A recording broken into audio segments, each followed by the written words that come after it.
আরাফার দিন শ্রেষ্ঠ দিন, আরাফার দিন সর্বোত্তম দিন। আরাফার দিনে যদি কোনো বান্দা বান্দি 10টি জিকির বেশি বেশি করে করতে পারে, তাহলে আল্লাহ রাব্বুল আলামিন এত খুশি হবে, আকাশ থেকে বৃষ্টি যেভাবে জমিনের মধ্যে বর্ষিত হয়, ঠিক সেইভাবে আল্লাহ তাআলার পক্ষ থেকে খাস রহমত ওই ব্যক্তির উপর বর্ষিত হতেই থাকবে, যে ব্যক্তি আরাফার দিনে গুরুত্ব দিয়ে আরাফার দিনে এই 10টি জিকির করবে। এই 10টি জিকির এত দামি জিকির যে আপনারা যদি বেশি বেশি করে করতে পারেন আরাফার দিনে, গুরুত্বপূর্ণ দিনে, শ্রেষ্ঠ দিনে, তাহলে আপনাদের যত বড় বিপদ আপদ থাকুক না কেন, আল্লাহ রাব্বুল আলামিন আরাফা দিনের বরকতে, এই 10টি জিকিরের বরকতে আপনাদের বিপদ আপদ বালা মুসিবত দূর করে দেবেন। যারা হতাশা আছেন, দুশ্চিন্তা আছেন, পেরেশানিতে আছেন, সুবর্ণ সুযোগ হাতছাড়া করবেন না। দীর্ঘ 1 বছর পর আরাফা দিন এসেছে, তো সুবর্ণ সুযোগ হাতছাড়া কেন করবেন? যদি এই 10টি জিকির বেশি বেশি করে করতে পারেন, আপনাদের হতাশা, দুশ্চিন্তা, পেরেশানি আল্লাহ রাব্বুল আলামিন দূর করে দেবেন। যাদের সন্তান নাই, তারা যদি এই 10টি জিকির ইয়াউমুল আরাফার দিনে বেশি বেশি করে করতে পারে, আল্লাহ রাব্বুল আলামিন তাকে সলিহিন নেককার সন্তান দান করবে। সন্তান মালিককে একমাত্র আল্লাহ। তো বিশ্বাস রেখে আরাফার দিনে গুরুত্ব দিন। আরাফার দিনে এই 10টি জিকির বেশি বেশি করে করুন। শুধু তাই নয়, এই 10টি জিকির যদি আপনারা করতে পারেন, আপনাদের চোখের গুনাহ, জবানের গুনাহ, হাতের গুনাহ, পায়ের গুনাহ, সগীরা কবিরা, জানা ওয়াজানা, শিরকি বেদাতি, সমস্ত গুনাহ আল্লাহ রাব্বুল আলামিন ক্ষমা করে দিবেন। আপনি নিষ্পাপ হয়ে যাবেন। এর চেয়ে সুসংবাদ আর কি হতে পারে? এই 10টি জিকির এত দামি জিকির যে আসমান ও জমিনের মধ্যবর্তী যত খালি জায়গা রয়েছে, আল্লাহ তাআলা ওয়াদা করেছেন সে সমপরিমাণ খালি জায়গা নেকি দ্বারা ভরপুর করে দিবেন আপনার আমল নামায়। বলুন না সুবহানাল্লাহ। তো যদি আপনারা জানতে চান, শিখতে চান আরাফার দিনে, শ্রেষ্ঠ দিনে কোন 10টি জিকির করবেন, তাহলে আজকের এই গুরুত্বপূর্ণ আলোচনাটি শুরু থেকে শেষ পর্যন্ত মনোযোগ সহকারে শুনতে হবে। প্রিয় মুসলমান ভাই বোনেরা, এই 10টি জিকিরের মধ্যে 1 নম্বর যে জিকির আপনারা করবেন বেশি বেশি, সেটি হচ্ছে সুবহানাল্লাহ। সুবহানাল্লাহ যার অর্থ হলো আল্লাহ তাআলা পবিত্র। এই সুবহানাল্লাহ যদি কেউ একবার পাঠ করে, আল্লাহ তাআলা বলেছেন আসমান ও জমিনের মধ্যবর্তী যত খালি জায়গা রয়েছে, এই খালি জায়গা নেকি দ্বারা ভরপুর করে দিবেন। বলুন না সুবহানাল্লাহ। সুবহানাল্লাহ জিকির এত দাম। এই সুবহানাল্লাহ জিকির সম্পর্কে হাদিসের মধ্যে আছে, যদি কেউ সুবহানাল্লাহ পাঠ করে, সাথে সাথে আল্লাহ রাব্বুল আলামিন জান্নাতের মধ্যে একটি ফলবান বৃক্ষ রোপণ করেন। কি দেবা আছে? এই ফলবান বৃক্ষ এত দীর্ঘ হয় যে 500 বছর পর্যন্ত একটি দ্রুতগামী ঘোড়া যদি দৌড়াতে থাকে, তারপরেও সীমা অতিক্রম করতে পারবে না। সুবহানাল্লাহি ওয়া বিহামদিহি সুবহানাল্লাহিল আযীম। এই সুবহানাল্লাহ জিকির আমরা পবিত্র আরাফার দিনে বেশি বেশি করব। বলুন ইনশাআল্লাহ। আমি সংক্ষেপে বলবো, খেয়াল করে শুনবেন। তো 1 নম্বর জিকির জানলাম কি? সুবহানাল্লাহ। 2 নম্বর জিকির, 2 নম্বর জিকিরটি হচ্ছে আলহামদুলিল্লাহ। আলহামদুলিল্লাহ শব্দটি যদিও ছোট, কিন্তু আল্লাহ তাআলার কাছে অনেক অনেক বেশি দামি। আলহামদুলিল্লাহ শব্দের অর্থ হলো সমস্ত প্রশংসা আল্লাহ তাআলার জন্য। এই আলহামদুলিল্লাহ যদি কেউ বেশি বেশি পাঠ করে, ইনশাআল্লাহ সে আল্লাহ তাআলার পক্ষ থেকে উত্তম জাযা খায়ের কল্যাণ পাবে। আলহামদুলিল্লাহ যে ব্যক্তি বেশি বেশি পাঠ করবে, আল্লাহ রাব্বুল আলামিন তার রিজিকের মধ্যে বরকত দিবে, কারণ সে আল্লাহ তাআলার শুকরিয়া আদায় করেছে। স্বয়ং আল্লাহ তাআলা বলেছেন, যে ব্যক্তি আমার নেয়ামত পেয়ে শুকরিয়া আদায় করলো না, সে হতভাগা, আমি আল্লাহ তার নিয়ামত কেড়ে নেই। নাউজুবিল্লাহি মিন যালিক। আল্লাহ রাব্বুল আলামিন আরও বলেন, যদি কেউ নিয়ামত পেয়ে শুকরিয়া আদায় করে, তাহলে আমি আল্লাহ তার নিয়ামত আরও বৃদ্ধি করে দেই, তার নিয়ামত বাড়তেই থাকে। সুবহানাল্লাহি ওয়া বিহামদিহি সুবহানাল্লাহিল আযীম। তো আমরা আলহামদুলিল্লাহ জিকিরটি আমরা বেশি বেশি করে করব আরাফার দিন ইনশাআল্লাহ। 3 নম্বর জিকির, সেটা হচ্ছে আল্লাহু আকবার। আল্লাহু আকবার, যা অর্থ হলো তিনি আল্লাহ সর্বশ্রেষ্ঠ, তিনি আল্লাহ সবচেয়ে বড়, তার চেয়ে শ্রেষ্ঠত্ব আর কারণেই, তার চেয়ে বড়ত্ব আর কারণেই, তিনি মহান, তিনি সর্বশ্রেষ্ঠ আল্লাহ। এই আল্লাহু আকবার জিকির এত দামি জিকির যে যদি কেউ সব সময় আল্লাহু আকবার জিকির বেশি বেশি করে স্বয়ং আল্লাহ তাআলা তার জিম্মাদার হয়ে যায়, তার দুনিয়া ও আখিরাতে কোনো টেনশন থাকে না, ভয় থাকে না।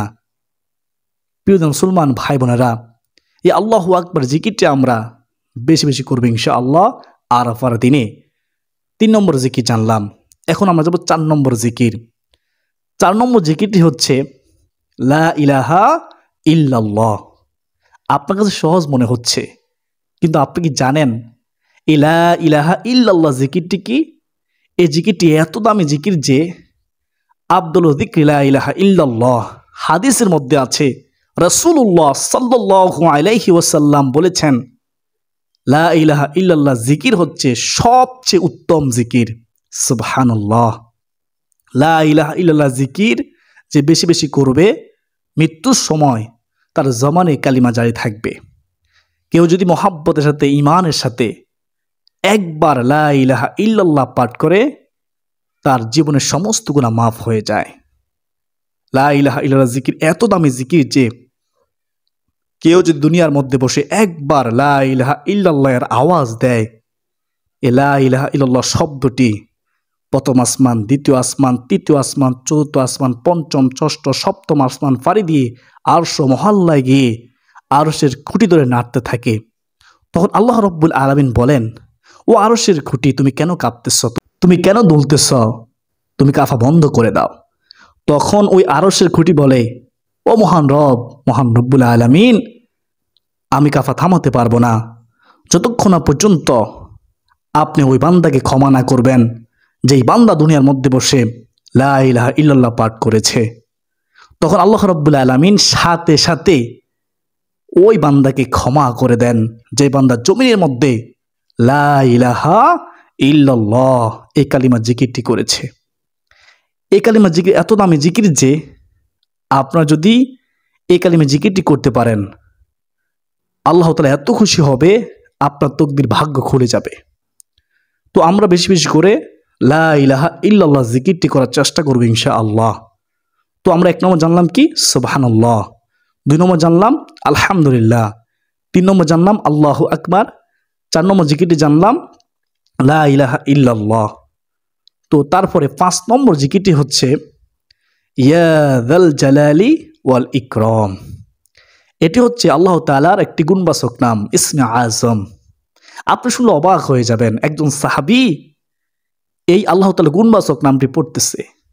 তখন রাসূলুল্লাহ সাল্লাল্লাহু আলাইহি ওয়াসাল্লাম শুনলেন, ওই সাহাবী পড়তেছেন, রাসূলুল্লাহ সাল্লাল্লাহু আলাইহি ওয়াসাল্লাম শুনলেন। শোনার পরে ওই সাহাবীকে রাসূলুল্লাহ সাল্লাল্লাহু আলাইহি ওয়াসাল্লাম বললেন, ও আমার সাহাবী, তুমি এখন মন প্রাণ উজাড় করে মহান আল্লাহ রব্বুল আলামিনের কাছে দোয়া করো, তোমার দোয়া আল্লাহ তাআলা কবুল করবেন, মনে আশা পূর্ণ করবেন। সুবহানাল্লাহ। ওই সাহাবী তখন মন উজাড় করে আল্লাহ তাআলার কাছে দোয়া করতে লাগলো। এই ইয়া জাল জালালি ওয়াল ইকরাম আল্লাহ তাআলার গুণবাচক নামটি হচ্ছে ইসমে আজম। আমরা সবাই জানি ইসমে আজমের আমল কখনো বিফলে যায় না। ইসমে আজমের মাধ্যমে দোয়া করতে দেরি আল্লাহ রব্বুল আলামিন কবুল করতে দেরি করে না। ইয়া জাল জালালি ওয়াল ইকরাম এটি রাসূলুল্লাহ সাল্লাল্লাহু আলাইহি ওয়াসাল্লাম সবসময় পড়তেন, সাহাবায়ে কেরাম সবসময় পড়তেন। রাসূলুল্লাহ সাল্লাল্লাহু আলাইহি ওয়াসাল্লাম সব সময় আমাদেরকে পড়তে বলেছেন। ও আমার উম্মত, তোমরা বেশি বেশি করে ইয়া জাল জালালি ওয়াল ইকরাম এই আল্লাহ তাআলার গুণবাচক নামটি পাঠ করো। তো আমরা ইয়া জাল জালালি ওয়াল ইকরাম এই আল্লাহ তাআলার গুণবাচক নামটি, ইসমে আজমটি আরাফার দিনে বেশি বেশি করে পড়ার চেষ্টা করবে ইনশাআল্লাহ। ইয়া জাল জালালি ওয়াল ইকরাম। তো এই গেল 5 নম্বর জিকির। 6 নম্বর জিকিরটি হচ্ছে ইয়া রহমানু, ইয়া রহমানু, ইয়া রহমানু। সাথে বলবেন ইয়া আল্লাহ, ইয়া রহমানু, ইয়া আল্লাহ, ইয়া রহমানু, ইয়া আল্লাহ। মুহাব্বতের সাথে ইয়া রহমানু পাঠ করবেন বেশি বেশি করে আরাফার দিনে। তো এগুলো 6 নম্বর জিকির। 7 নম্বর জিকিরটি হচ্ছে ইয়া রহিমু, ইয়া রহিমু। এই জিকিরটি আপনারা বেশি বেশি করে পাঠ করবেন আরাফার দিনে। এভাবে পাঠ করে মুহাব্বতের সাথে পাঠ করবেন, যত বেশি পারেন পাঠ করবেন। ইয়া রহিমু ইয়া আল্লাহ, ইয়া রহিমু ইয়া আল্লাহ, ইয়া রহিমু ইয়া আল্লাহ। তো এগুলো 7 নম্বর জিকির। তারপর 8 নম্বর জিকিরটি হচ্ছে ইয়া গফফারু, ইয়া গফফারু, হে ক্ষমাশীল। ইয়া গফফারু ইয়া আল্লাহ, ইয়া গফফারু ইয়া আল্লাহ, ইয়া গফফারু ইয়া আল্লাহ, ইয়া গফফারু ইয়া আল্লাহ। এই 8 নম্বর জিকিরটি বেশি বেশি করে করবেন আরাফার দিন ইনশাআল্লাহ। অবহেলা করবেন না, একেবারে সহজ জিকিরগুলো, সবাই পারবেন। 9 নম্বর জিকিরটি হচ্ছে ইয়া রাজ্জাকু, ইয়া রাজ্জাকু। এই গুণবাচক নামটি পড়বেন বেশি বেশি করে। ইয়া রাজ্জাকু অর্থ হলো হে রিজিকদাতা। আমাদের রিজিকদাতা কে? আল্লাহ। ওয়া তারযুকু মান তাশাউ বিগয়রি হিসাব। আল্লাহ তাআলা নিজেই বলেন, আমি আল্লাহ যাকে ইচ্ছা তাকে অগণিত রিজিক দিয়ে থাকি। প্রিয় মুসলমান ভাই বোনেরা, ইয়া রাজ্জাকু এই গুণবাচক নামটি জিকিরটি বেশি বেশি করে পাঠ করবেন আরাফার দিনে। ইয়া রাজ্জাকু ইয়া আল্লাহ, ইয়া রাজ্জাকু ইয়া আল্লাহ, ইয়া রাজ্জাকু ইয়া আল্লাহ। তারপরে সর্বশেষ 10 নম্বর জিকিরটি হচ্ছে ইয়া মুজিরু, ইয়া মুজিরু, ইয়া মুজিরু। এই গুণবাচক নামটি জিকিরটি বেশি বেশি করে পাঠ করবেন আরাফার দিনে। এভাবে পাঠ করবেন ইয়া মুজিরু ইয়া আল্লাহ। কাজও করবেন, পাশাপাশি জবানে এই জিকিরগুলো পড়বেন। ইয়া মুজিরু ইয়া আল্লাহ, ইয়া মুজিরু ইয়া আল্লাহ, ইয়া মুজিরু ইয়া আল্লাহ। এইগুলো 10টি জিকির। অবশ্যই আপনারা আরাফার দিনে এই 10টি জিকির বেশি বেশি করে পাঠ করবেন। যদি মুহাব্বত থেকে পাঠ করতে পারেন, বিশ্বাস থেকে পাঠ করতে পারেন, একমাত্র আল্লাহকে খুশির জন্য পাঠ করতে পারেন, তাহলে আপনি নিজ চোখে এই জিকিরগুলো ফলাফল থেকে অবাক হয়ে যাবেন। আপনার সমস্ত ভাব দূর হবে, আপনার দোয়া কবুল করা হবে, মনে আশা পূর্ণ হবে, আপনার অভাব অনটন দূর হবে, আপনার জীবনের সমস্ত গুনাহ মাফ হবে ইনশাআল্লাহ আল্লাহ। প্রিয় মুসলমান ভাই বোনেরা, পাশাপাশি ইয়াউমুল আরাফার দিনে শ্রেষ্ঠ নবীজি শিখানো এই দোয়াটি পড়বেন। পাশাপাশি যত বেশি পারেন পড়বেন, নির্দিষ্ট কোনো সংখ্যা নেই। এই দোয়াটি রাসূলুল্লাহ সাল্লাল্লাহু আলাইহি ওয়াসাল্লাম পড়তেন। আমার নবীজি বলেন, এই দোয়াটি আমিও পড়ি এবং পূর্ববর্তী সবাই পড়েছেন। ইয়াউমুল আরাফার দোয়া, দোয়াটি হচ্ছে লা ইলাহা ইল্লাল্লাহু ওয়াহদাহু লা শারীকা লাহু, লাহুল মুলকু ওয়া লাহুল হামদু ওয়া হুয়া আলা কুল্লি শাইইন কাদির। আবার বলতেছি, শুনো মনোযোগ দিয়ে, পারবেন, সহজ। লা ইলাহা ইল্লাল্লাহু ওয়াহদাহু লা শারীকা লাহু, লাহুল মুলকু ওয়া লাহুল হামদু ওয়া হুয়া আলা কুল্লি শাইইন কাদির, ওয়া হুয়া আলা কুল্লি শাইইন কাদির। এটা হচ্ছে আরাফা দিনের দোয়া, বিশেষ একটি দোয়া, শ্রেষ্ঠ দোয়া। আল্লাহ রাব্বুল আলামিন আমাকে, আপনাকে, আমাদের সবাইকে ইয়াউমুল আরাফার দিনে, গুরুত্বপূর্ণ দিনে, সম্মানিত দিনে বেশি বেশি করে এই 10টি জিকির পাঠ করার তৌফিক দান করুন। সকলে বলি আল্লাহুম্মা আমিন। আল্লাহ রাব্বুল আলামিন আমাদের সবাইকে আরাফা দিনের শ্রেষ্ঠ দোয়াটি লা ইলাহা ইল্লাল্লাহু ওয়াহদাহু লা শারীকা লাহু, লাহুল মুলকু ওয়া লাহুল হামদু ওয়া হুয়া আলা কুল্লি শাইইন কাদির বেশি বেশি পাঠ করার তৌফিক দান করুন। সকলে বলি আল্লাহুম্মা আমিন।